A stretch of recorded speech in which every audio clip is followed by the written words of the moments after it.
Hi, 2MN. Here's your mystery readers for the day. It's me, Allie Siakis, and my assistant, Scarlett Siakis. And we have picked out a great book for you guys today, and we hope that you like it as much as we do. This is one of our favorites. It's called A Hat for Mrs. Goldman, okay? And it's a story about knitting. Sorry for the whining in the background. As you know from our clues and from knowing Scarlett, she has two little brothers who are a little bit noisy, but they're going downstairs now. So we'll read you A Hat for Mrs. Goldman. Okay? A Hat for Mrs. Goldman. When Sophia was a tiny baby, Mrs. Goldman next door knit her a tiny baby hat to keep her warm. Now Sophia is big, and she makes the pom-poms for Mrs. Goldman's hats. Hats for the tiniest babies, hats for small, medium, and large friends and neighbors. Mrs. Goldman taught her how. Keeping kepis warm is our mitzvah, says Mrs. Goldman, kissing the top of Sophia's head. This is your kepi, and a mitzvah is a good deed. So mitzvah is a word in Hebrew, and kepi is a word in an old language called Yiddish that most people don't speak or know anymore, but Scarlett's great-grandparents all spoke Yiddish, and so this book is even that much cooler and more special to us. Sophia and Mrs. Goldman bundle up to walk Mrs. Goldman's dog, Fifi. Sorry, we just had a little interruption. We're back. Okay, Sophia and Mrs. Goldman bundle up to walk Mrs. Goldman's dog, Fifi. Winter is almost here. Fifi wears her dinosaur sweater. Sophia wears her fuzzy kitten hat and matching mittens. Mrs. Goldman made them all. An icy wind blows Mrs. Goldman's hair left and right. It turns her ears pink. Where's your hat? Asks Sophia. I gave it to Mrs. Chen, she explains. Mrs. Goldman's kepi must be cold, worries Sophia. Do you want to read the next page? Yeah. At home, Sophia thinks and worries again. Worries and thinks Miss Goldman needs a hat. Who will knit one for her? Not Miss Goldman. She's too busy knitting for everyone else. Sophia's worried about her friend. She's so busy knitting for other people. Who's going to help her? Last year, Miss Goldman taught Sophia how to knit. I only like making pom-poms, decided Sophia after a few days. Knitting is hard and it takes too long. She decided to stick to the pom-poms. Now Sophia digs out the knitting bag Mrs. Goldman gave her and the hat they started.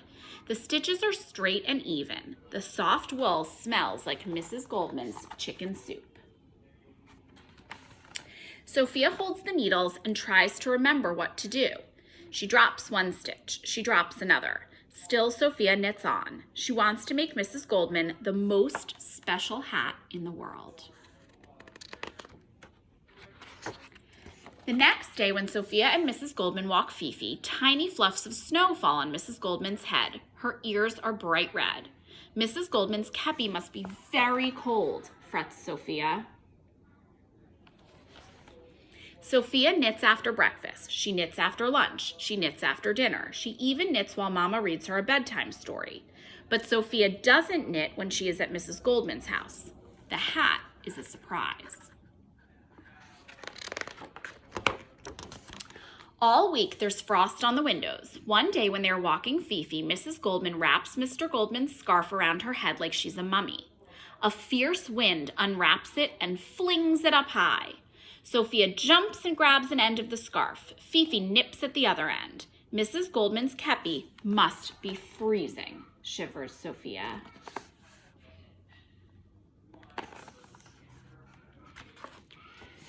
Want to read this page?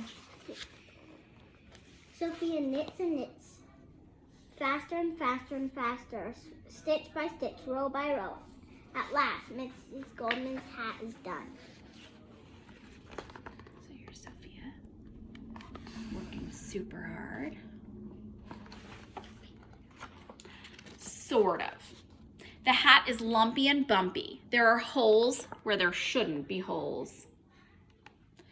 It looks like a monster hat, thinks Sophia. Sophia turns the hat over and around, inside out. Mrs. Goldman's hat should not be a monster hat that will scare Fifi. Sophia opens the box of hats Mrs. Goldman made her. Each one is special, but they are all too small for Sophia now, and way too small for Mrs. Goldman. Sophia looks in the hall closet. There are hats Mrs. Goldman made for Mama and Papa. She can't give her their hats. There's a scratchy old hat Sophia's abuela wore back in Mexico, worse than Mr. Goldman's scarf. Sophia thinks about Mrs. Goldman and the hats they make together. Your pom-poms add beauty, Mrs. Goldman always tells her, and that's a mitzvah too.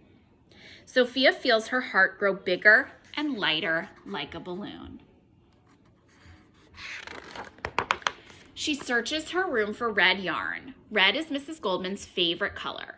She grabs her scissors, her sewing needle, and her stack of index cards.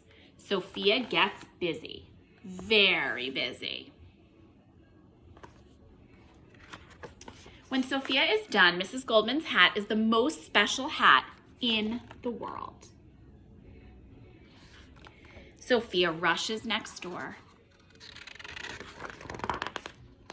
Surprise! For me, asks Mrs. Goldman. For you, answers Sophia. It's a hat, she says. Of course it is, exclaims Mrs. Goldman, and she hugs Sophia. And then she cries. What's wrong, asks Sophia. Don't you like it? I more than like it. I love it, declares Mrs. Goldman. It's gorgeous, like Mr. Goldman's rose bushes. And you know how I love his roses. Miss Goldman kisses Sophia on the top of her kepi. There she is, kissing her on the top of her kepi. I made it all by myself, Sophia tells her. Amazing. And will you look at all these pom-poms? 1, 2, 3, 4, counts Mrs. Goldman. Sophia joins in. There are 20 pom-poms on Mrs. Goldman's hat, each one made with love. She gently puts her hat on. The next day, Sophia and Mrs. Goldman walk Fifi. Fifi wears her dinosaur sweater. Sophia wears her fuzzy kitten hat and matching mittens. Mrs. Goldman wears her Sophia hat. Her kepi is toasty warm. And that's a mitzvah. And that's the end. Scarlett and I miss school very much. Anything you want to say to your friends? No?